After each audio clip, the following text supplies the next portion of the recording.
Well, West Virginia Live fans, Mountaineer fans out there, this is the voice of college football, the West Virginia flavor. Eric, I can't believe it is almost, just a few more weeks and the season is over. It's a wrap. Closing down quickly. Yeah, don't shutter the doors yet. There's still some football to be played. And people criticized me for saying, oh, West Virginia might make a bowl. Rich Rod mentioned it. So the show today is bowl ? We're going to talk about that. Talk about Scotty Fox. Talk about a pitcher I thought was Franklin in the stands, but I don't think it was. We're going to talk about Renovation Nation. Maybe the Twins are going to come from HDTV. And maybe they'll sponsor HDTV will sponsor the renovation for the press box, right? Did you ever see Rock the Block where they get different designers to do different houses? Maybe each suite gets done by a different designer in HDTV. Yeah, you can take that, Ren Baker. That was my idea. Go ahead. Just right now, fresh out the chute. But Eric, been doing lots of shows for the past week. Steelers, West Virginia, did a pop culture show. And I'll tell you what, it's so good to be on this show because Mountaineer fans are the best. But there's no doubt. But they do have penthouse dreams and an outhouse budget. So let's start off with the $150 million Renovation Nation. Your thoughts? Is that, do you think that seems to be a lot, or is that actually a good deal? Because Baylor spent $1 billion on a stadium. Yeah. I'm not really sure because I don't really know what the plans are. So the notion that we need premium seating, yeah, that's been kicked around for quite a while. And the notion that that's not unique to Mountaineer Stadium. High level stadiums everywhere, whether it's pro or college, that they have this kind of seating. The question of is that too much money? Man, that's a lot of money. That's a lot of scratch, and I just can't get my head wrapped around the fact that those press box suites are going to be renovated. I mean, they literally. Okay, let's just talk about it. I did a show last year where we ranked the Big 12 stadiums, and people were upset because I didn't put our stadium in the top 6. And I have bias. I love the product. I love the stadium, and it's great when you're inside, but the facade around the outside is just it's just concrete, unfinished. Daniel's saying Penn State's spending $700 million. Yeah, I think 150 just for that little end, the little press box. That's maybe about right. It's probably the reason why it hasn't been done sooner. That's a lot of money just on the surface, but it depends on what you're getting for it. And so I would presume we're going to get a lot of upgrades. And let's face it, whereas that's going to be premium seating, that's all part of that press box section of the stadium. So I'm sure we're going to get a lot of upgrades. And if we do both of those for that price tag, that's going to be well worth the investment, because we're trying to turn a corner again. We're trying to get to that point where we can be in the nation's eye. You're going to want upgrades to your broadcast, boxes. And quite honestly, you're going to want to attract people, not just our fan base, but high rollers from your opponents. So, right, and just think about it as talent. Like if you're a talent for TNT or ESPN, it's like your rock paper scissors shoot. You got to do the Mountaineers. You know, okay, they have a broken massage chair that was in the old Mountaineer Mall. I mean, not quite that bad, but I mean, you want to make it. Oh, we're going to the new facility. I mean, it makes it just a little bit better, and it is a place where it is literally it's a showcase of what your program is to the outside, and the outside being the people that literally write the articles, the people that have can slant the view of what your program is and represents. Because the pepperoni roll eating, moonshine drinking guys and gals that sit their butts in the seats in Mountaineer Field aren't the ones that are writing the articles. And it's just, we're not trying to just schmooze these guys in the press box. You're also trying to get clientele, business clientele, to pay a little, maybe 20-30% more for that luxury box. Now, they said this, Eric, and I don't know if you've heard this. They're going to add some luxury temporary seats, temporary luxury boxes until those are filled. But I'm going to ask you this. You're an engineer by trade. Does that make sense to build a temporary anything? Once they build it, it's going to be a luxury suite and stay that way, I think. And it's just going to be not as nice as the big luxury suite, right? So I think you're touching on some things here. So first of all, that's probably part of that cost of that 150 million is you're kind of, I don't want to say double dipping. You're getting multiple benefits from, instead of one project, you're really upgrading other suites. And that just, again, it all is going to benefit us in that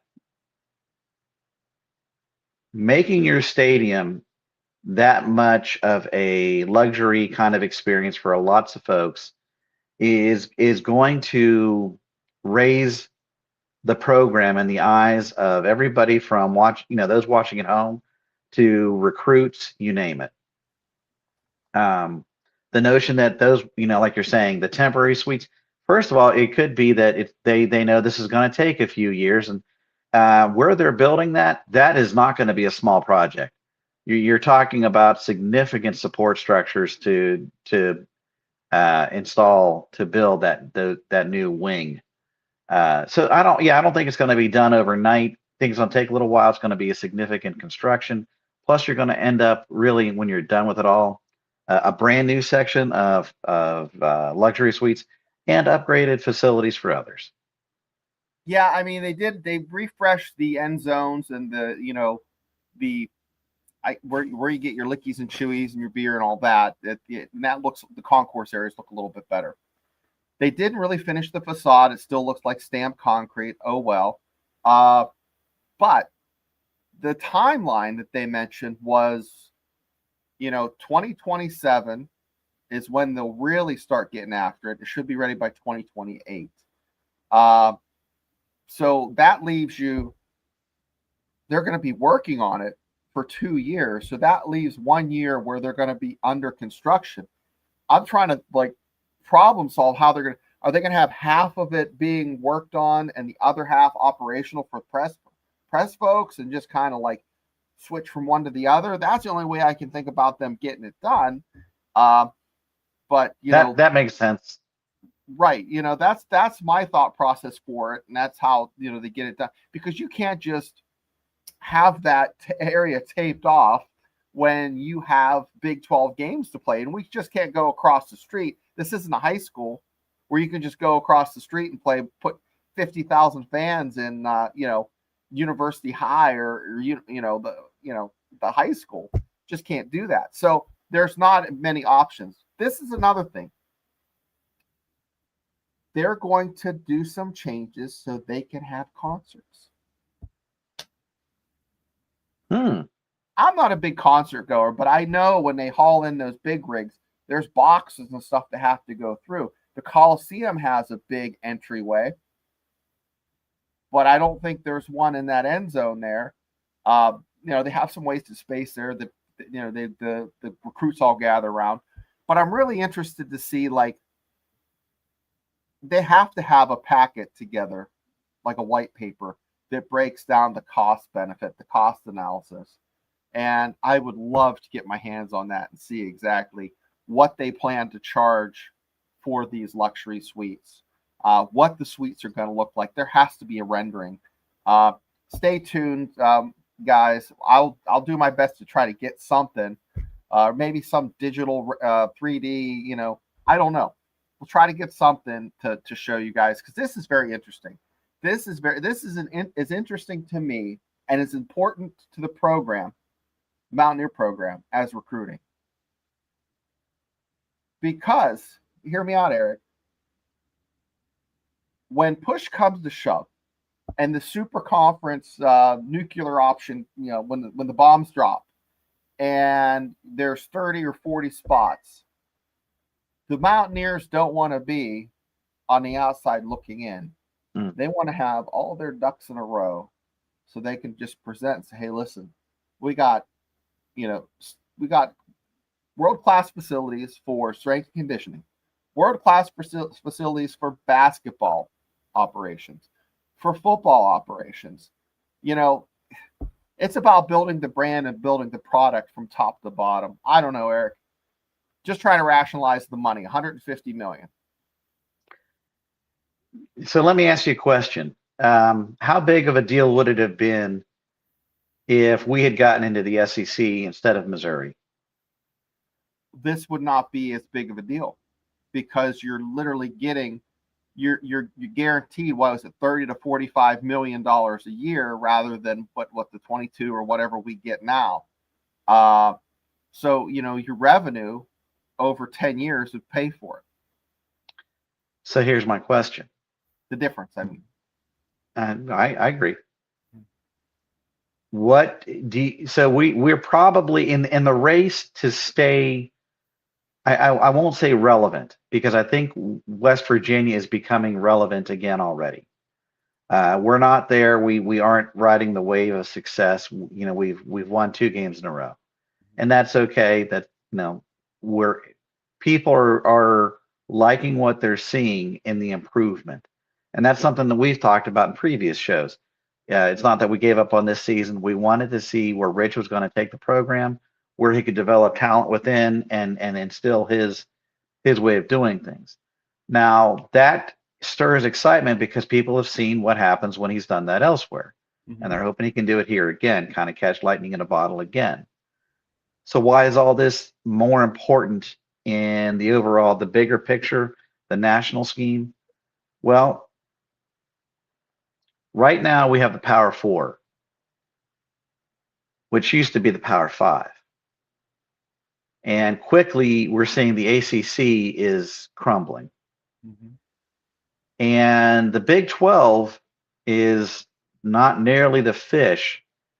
I mean, it's done better than the ACC in that you're seeing ACC schools leave and putting together bids to get into the SEC. There's a lot of talk. What's that? Healthy bids at that. Memphis was a healthy offer. So you're looking at people still looking to realign to make sure that they make it into a bigger conference, because quite honestly, the Big Ten and the SEC, there's no question they are driving this ship, and people are afraid what's going to happen to the Big 12, whether it's going to stay on board, whether the ACC will stay, sound. But whatever that tomorrow is going to look like, where you're going to have these power conferences, West Virginia wants to make sure that we are solidly in the consideration for the top level. And that's what we're fighting for here. So in that sense, this is an arms race. We're right in the thick of it. And like you said, how much did Penn State say they were spending on theirs? Daniel's saying 700 million, and that's what I heard too. It's 500 to 700 million. So 150 million. I know it's a lot of money, but If you want to and stay they're relevant, bigger renovation. Their stadium really needs it. I mean, the Mountaineers had a refresh of the concourse areas just 4 or 5 years ago. So I mean, that's fresh. The fact that the bathrooms are a little bit better now in Mountaineer Field is a big deal. But let's talk real quick, since we're talking about keeping up with the Joneses.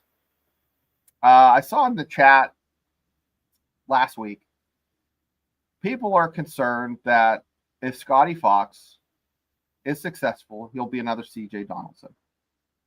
I just want to address that and get your thoughts.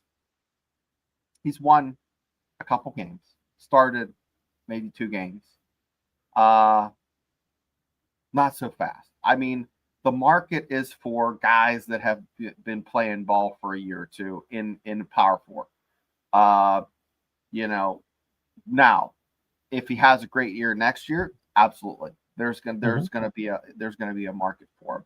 But I don't think the end of the season. I think you're gonna have to renegotiate this contract and look at him a little bit. But just cool down and don't worry, guys. They're not. I think and you said it. Mountaineer fans are higher on him than everybody else. So, what are your thoughts with Scotty Fox? I mean, he's going to be the quarterback next year. I really think so. But unless someone else comes in that just blows the doors off him, but. Yeah, I think he is our leading candidate. There's no doubt, especially if he finishes out this season strong.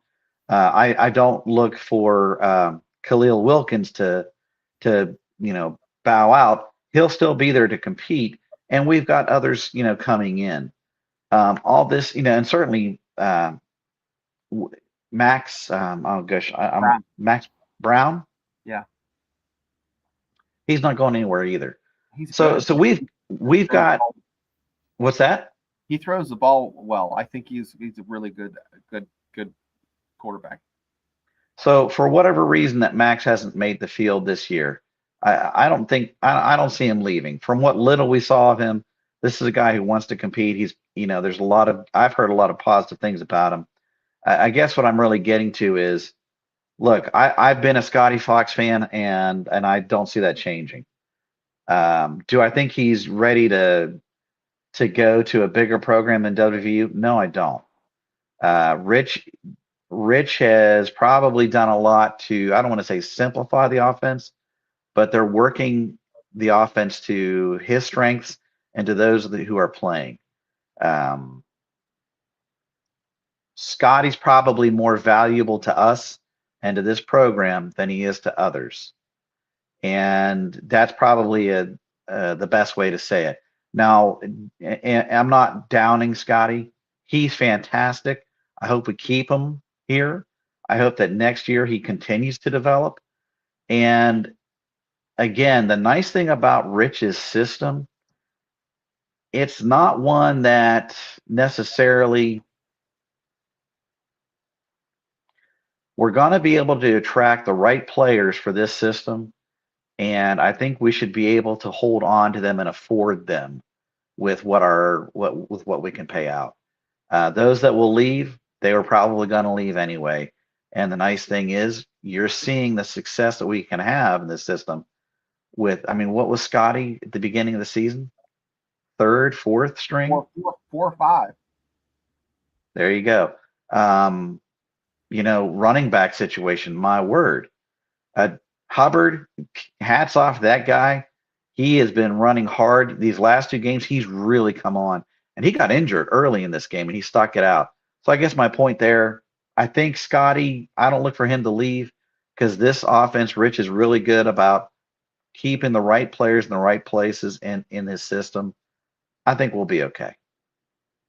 Yeah, I agree. And here's the thing, and this might not get a lot of fans happy, but CJ Donaldson leaving to go into Ohio State is not a bad thing.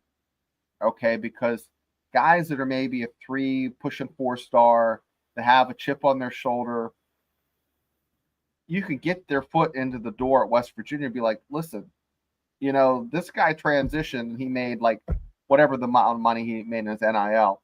Even if you can't pay him or be competitive to pay these CJ Donaldson what he wanted, I mean, it puts a name out there that West Virginia is a decent program for developing talent. Much like Beanie Bishop. Beanie Bishop came from Minnesota.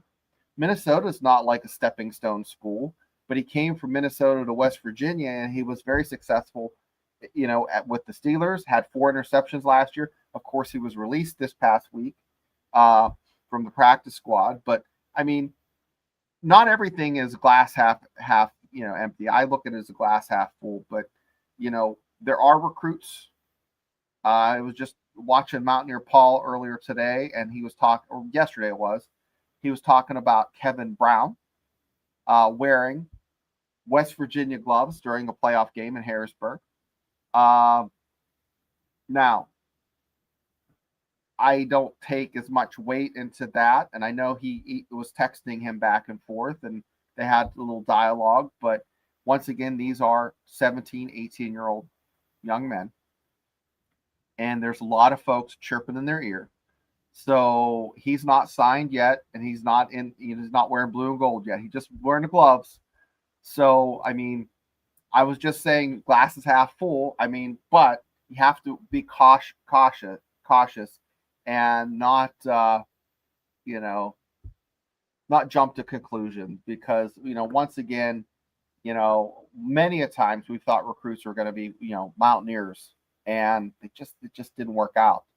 But Eric, any thoughts on recruiting, on maybe like Rich Rod bringing in really good recruits to the Texas Tech game to watch the Mountaineers maybe get their teeth kicked in, or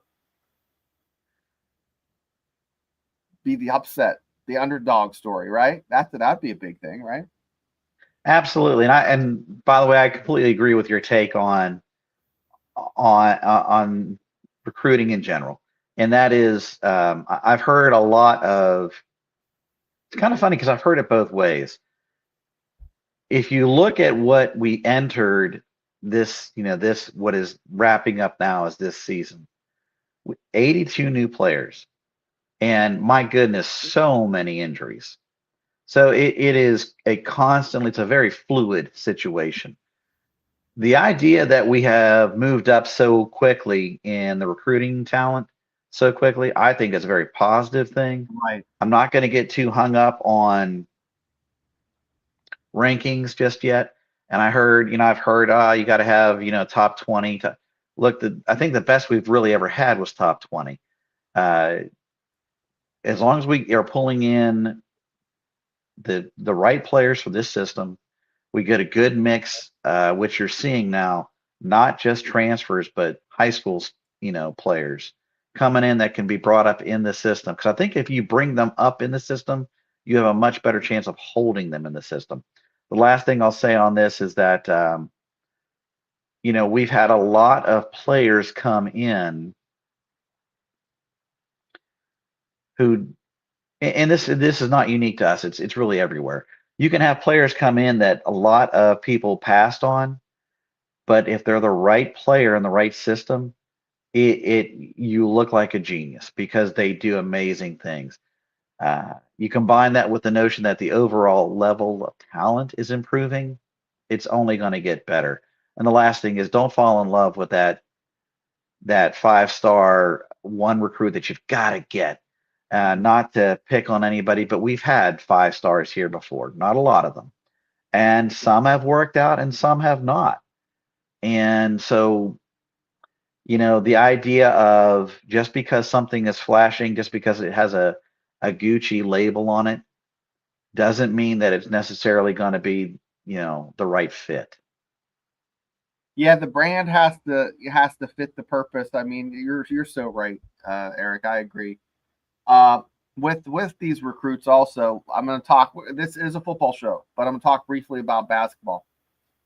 I watched Tucker play ball at Indiana, and he was lighting it up. And however, I was watching the Mountaineers play. They have won 3 games against like mediocre teams. They have not looked super polished. Mm-hmm. Hoping that kind of before Big 12 play starts, or before the 13th when they play Pitt, that kind of, once again, West Virginia's coach is doing a great job of bringing in talent. On paper, they look like world beaters, but right now, I just don't see it. I just don't see that. They just don't look as good as they did last year, beginning of the season. But give it some time. Just like with Rich Rod, boy, it went from the slums to like at least we have like a 2-bedroom, 2-bath, efficiency. We're not pooping in a compost toilet right now. But call me November 30th after Texas Tech. Now, Arizona State is coming. The coach was just saying that Rich Rod coming into town, don't overlook them. Singing the praises of Rich Rod. I know if it was the old West and Rich Rod was an over the hill gunfighter, you're not going to take it lightly. No matter how slow or fast he was or is, he might get concussions playing pickleball. It doesn't matter. He could be concussed and still coach a decent game. Is that just like coach's version of pillow talk, coach talk, like propping everybody? Or does he I think he legitimately thinks that, listen, they're going to come in here and they're going to knock our teeth in. They want to. So I really think that's legit because Arizona State, they've lost a few games they should have won. But So, great question. Where was one of the schools where Rich coached before he came back? Came exactly Arizona. How do you think Arizona State remembers those games against Rich Rod as an institution? Probably not terribly fondly. Rich had a lot of success there at Arizona, and he turned that program into one to be respected when they were back in the Pac-12. So I don't think they're taking him lightly. And kudos to Deion Sanders. That guy is doing a great job. He is really, really fighting a lot of different fronts in his coaching career right now. But he paid some respects to Rich. He didn't have to do that. Now he and Rich go way back, back to Rich's first stint here at WVU, and so Deion didn't have to do that. He could have just said a few words, but he didn't. Real quickly too, I wanted to touch back on something I forgot to mention with the Texas Tech game. We said there's two things to be great that are great scenarios if you're trying to pull in recruits. One is if we pull off the upset, are you kidding me? Kids will be signing right there. Exactly. The other thing is if you can show recruits, hey, look at this environment, look at the stands. This isn't, exactly the season we hoped for, but look at how these fans are turning out. Look at what we are able to do. And imagine if we had you and your talent here working hard, contributing. You could be part of the reason that we turn the corner with this program. Both of those are great sales jobs. Oh, Rich is brilliant at that stuff. So hell yeah, bring him in for the Texas Tech game.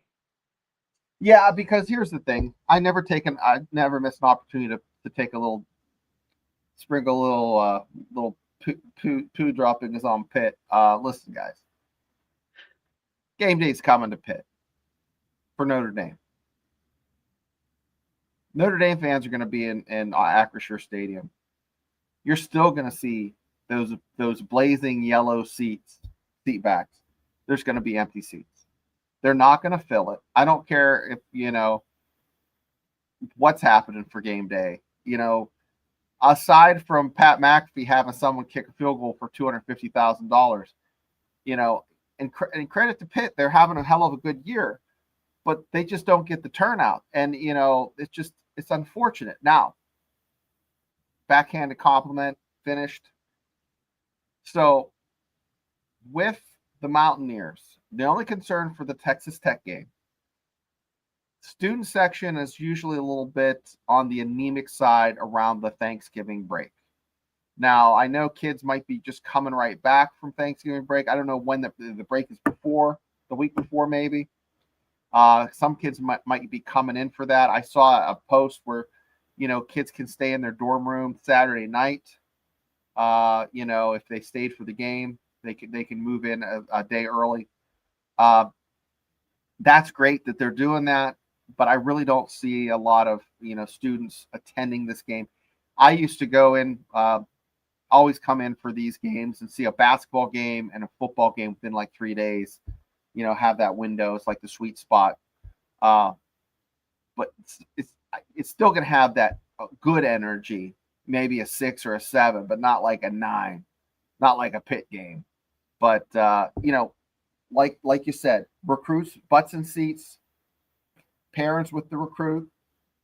It's going to be a great atmosphere. I'm sure it's going to be a night game, maybe a 4 o'clock kickoff, which would be 3/4 of the game would be in the dark with all the lights and all the pageantry and all the fireworks and But hopefully no fire. There was a little bit of a fire. If you didn't hear, did you hear about that? No. Yeah, one of the pyrotechnics ships kind of start smoldering and stuff, and a guy had to go up there and take care of it. But no, everything ended up okay. But I don't know. So Texas, we're talking about Texas Tech, even though that's 2 weeks away. It's only 2 weeks away, or yeah, 2 weeks. Arizona State. Rich Rod knows, this stall doesn't shut in the visitor locker room if I have to go take a pregame poopy. Like he knows the ins and outs. He knows where to get his cup of coffee when he rolls in. I mean, that's big. And I wasn't even thinking about that until you brought it up. He knows the lay of the land there, so it's not new to him. And the kids are going to feed off that. Oh, coach has been here. Coach knows. Yeah, you take a left here and you go, yeah, we're just going to order from this place. And I mean, there's some comfort that comes from knowing familiarity. And even if you're with someone that's familiar, you ever travel and someone's like, yeah, I've been here 5 times. You're automatically add a little bit of like, oh, okay, everything's going to be all right. I think Rich Rod goes in there. And the trips out west, they call it the desert, the desert curse when you play at Arizona State or at Arizona. Son of a gun, I think Rich Rod has a really good chance to win this, turn around, and it's going to be a dogfight. I mean, they're not going to be able to make the mistakes they made last week. Anyways, I'm all over the place. Eric, what are your thoughts about Arizona State? Do you think the Mountaineers have a fighter's chance, a boxer's chance? Or do you think Rich Rod knows exactly what's going to happen? He has everything scripted. He knows he has a two-way playing 230-pound running back that can run on third down finally. Probably feels a little bit better. There's a lot there in that question, Shane. So here's a question back at you.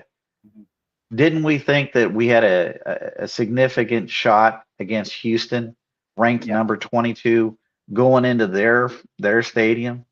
I see this being no different. I have respect for Arizona State. We've had some actually great matchups with them in years past. I don't look for this to be a given, but hell yeah, we have a shot against this team.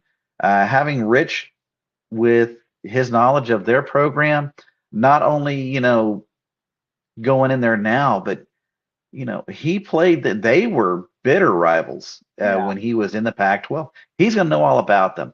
Plus, this is the very same team that he just had some words for about going into Houston's home and pulling the upset there. Rich will motivate these guys in a similar fashion.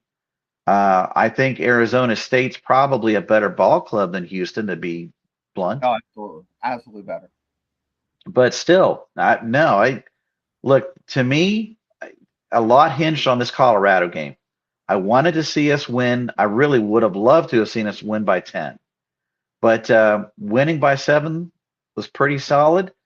And I tell you, the big thing to me, and you saw it in various, percentages and, all sorts of information. Curtis Jones coming in, being able to run that ball, not just a yard. My God, that first touchdown of his, he got that largely on his own. He broke two different tackles and busted through the defense to get in that end zone. Um, I promise you, if he can continue to grow in that role, oh, watch out. Oh, absolutely. And Hubbard looked a little bit dinged. He stuck in there and really was gutsy. You know, Absolutely. playing. I know he was playing through some pain because he came out. He was. I don't know if he was injured, but he was hurt. He was hurt. Yeah. He came out Hmm. and he just willed himself to keep playing through the rest of the game. Hopefully he can heal up enough, but it does give you a little bit of pause when, literally, what has there been? 6 running backs just check. When we started the season, we're like, we're loaded. And it's Yeah. just like, oh, next one up, next one up. I mean, there's still going to be 2 games left, kids. Come on. We got to have at least a couple, and, to go. How the hell did Jones go to the coach? I don't know what happened. It said, hey, coach, I can run the ball. I think they looked at film and they knew he could run the ball. And I think you're right. yeah. But I'm sorry to interrupt you, but yeah, I think you're 100% right. In high school, he was pretty sure he was an all-state running back. I forget the high school he came from, but if you look back at his high school career, he was no slouch. Yeah. I think they were looking for talent. Look who can run a ball. Now, Bauer is looking better too. Yeah, Sincere Bauer looks better, and he's fat. He's a fast guy, but you don't have that third down punishing back like if it's like fourth and inches on the goal line. Like you want someone Different backs. you can just ride. You want someone that has a little bit more power and someone that's a little more quick twitch, because if you're playing like outside linebacker and you're continually coming up and making that play, you get into like a pattern or a rhythm. You're like, okay, I know this guy needs this fast. And then you have a punishing power back. You have to kind of attack that a little different. And then, oh, by the way, 2 plays later, you got a quick guy out there. It really messes with you. But anyways, so this week coming up, 13th is Pitt plays West Virginia. That's gonna be a fan. We'll get to see really what the basketball program, where they stand as far as they've been playing some cupcakes, guys. Camels. Come on. I mean, yeah, you got to schedule these warm up games to kind of see what you have, but a lot of missed layups, a lot of missed buckets under the hoop. But Pitt, we'll see exactly what we have when they and they're playing this in Pittsburgh, so this will be, I think they're playing this in Pittsburgh, but Mm-hmm. that's coming up this week. So I think that is our Thursday. So I might adjust our Thursday show to either before the basketball game or after it. So just, click the notification button and be aware. Might do a later show. If that's okay with you, Eric, we'll do a later show. Eric, how was your fishing trip? Oh, it was ridiculous. It was great. I got together with really good friends, lifelong friends. Caught some ridiculously big fish. Put on probably 10 pounds easily because everybody comes with amazing food. So yeah, great trip. Thanks for asking. To hear. So that's where Eric was. We had a late show last Thursday, and Eric hopped on, was a champ, and from some, we can't tell you where he was. It was like witness relocation for so the fish, their identities are safe. You don't want to know where his secret spot is, but yeah, that was a great show. That was a lot of fun. Now we're gonna do the show Thursday. I'm leaning towards later probably, Okay. and then guys, you got 2 more weeks of Mountaineer football, and if the Mountaineers can hang on and win this one, we'll talk about Texas Tech. But Rich Rod mentioned the B word, the bowl game. And we talked weeks ago, and we always look at what the win probability is. We'll talk about that Thursday in depth a little bit more. But it's around the 20%, 25%. We'll see if it's changed at all. They have a 25% chance of beating Arizona State. I think that's really low. That's crazy low. It was 18 at one point. Now it's 25. Texas Tech is in the single digits, but that might change after this week if the Mountaineers can hang on and win. If they win out and go to a bowl, there is a very, very, very minute chance they get in with 5 wins. They get a bowl game. Okay, that sometimes happens if someone can't do something, or especially since the Mountaineers' back half of the season has been more successful than the front half. Does that make sense, kids? So there's still a chance, even if they lose to Texas Tech, it's just a tiny chance. But Eric, any final thoughts before we fly the West Virginia state flag and say goodnight? Is it okay if we give a shout out a day early? Yeah, do it. Brother, we just wanted to say thank you to all our vets. Day early, but we appreciate you and we thank you. Shane, most especially to you, sir. Yes, and also to the Marines, it's the Marine birthday. And if you have crayons, please lock them up, okay? And if you see someone with all kinds of colors in their teeth, say Semper Fi, because the Marines like to eat crayons. That's the going joke. So brutal. Best wishes and Crayola kisses from West Virginia Live, Voice of College Football's West Virginia channel here. I'd like to say shout out to Jerry, Afton, Coop, hey guys, and Daniel. Thanks for popping into the chat. This is crazy because I just can't get over, Eric, that a month ago we literally had to sit there and do breathing exercises before we came on, because it was like, okay, we got to be positive. And the product was just horrible. It was painful to watch. It was like one of those slow motion crashes where someone's running and a steamroller's going to get them. Now the Mountaineers are exciting. They're fun. There's some flash. There's some pizzazz. These kids think they're going to win. They're excited. I'm excited. And you know what? Arizona State, I can't wait to watch this on TV. To close the show out, I want to ask you one final question. Did you happen to watch any of this past game on HBO? The Mountaineer game on HBO. Watch the whole thing, buddy. Yeah, we stopped fishing for that. Oh, you watched it on HBO or TNT? To be honest with you, I don't know. Someone else had their. I went from TNT and turned it on HBO, and it was it went from 720 to 1080. It looks fantastic. It looks great. I hope.